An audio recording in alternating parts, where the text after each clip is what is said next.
Nothing better than being surprised at the movies. That's exactly what happened to me when I saw Midnight Special. This is a new one, written and directed by Jeff Nichols. And this is a very, very surprising picture. It's kind of in the vein of those old 70s and 80s sci-fi movies that came out in the wake of Close Encounters of the Third Kind and E.T. It's got a Spielbergian kind of vibe to it for sure. A little Stephen King kind of mysterious kind of vibe to this. Also a little Starman, that old Jeff Bridges movie, that cult classic out there. You don't know quite what's going on in this flick, which is part of the wonder of it and part of the enjoyment of this movie. There is this cult compound in Texas, and this religious leader has claimed this kid with these powers as one of their own, as savior for this flock. And suddenly he's gone missing. The father of this kid has taken him on a road trip. There's an Amber Alert.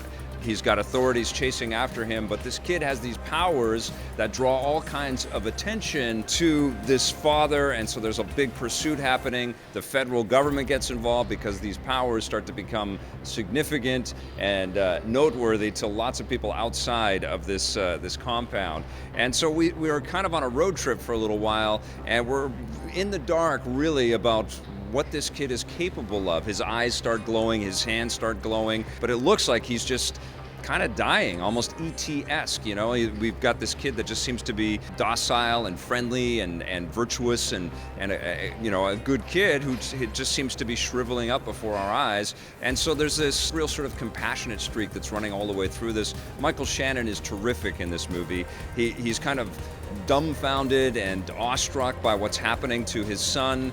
He doesn't quite know how to express himself, but in his wild eyes and his performance and his passion for doing whatever he can to save his kid, you just cannot feel anything but empathy for this guy. And he's brought along a buddy played by Joel Edgerton, who's kind of this strong, silent, vigilant partner who will do anything for his friend. And I really like the dynamic between these two actors. Really, really powerful stuff. They don't have a lot of words together, but you can see the sort of fraternal love and this sort of allegiance to each other. It was really kind of wonderful to see, when they're both in the front seats, kind of, looking out over their shoulders to see if anybody's chasing them, but they're very protective of the child that they have in the back seat. Really felt for them. Kirsten Dunst also makes a big appearance in this movie, and there's this sort of a familial kind of moment when they're all kind of brought together, which is very powerful. And Adam Driver is kind of in a Jeff Goldblum type role, trying to uncover what's happening with this mysterious abduction and exactly why this kid is so significant. Now, I'm not going to spoil exactly why that is, but just be prepared for lots of surprises and twists and turns and some gut-wrenching kind of moments.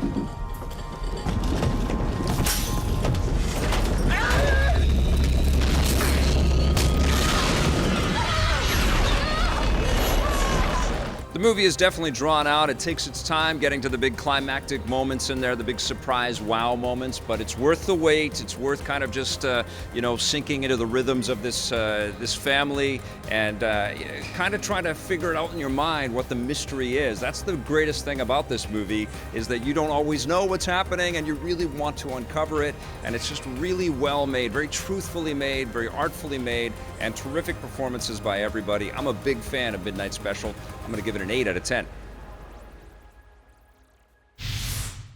Hey, thanks for checking out that video on our EPN channel. It's just one small part of the things that we make around here. So if you liked it, don't forget to check out some of our other vids and hit that subscribe button.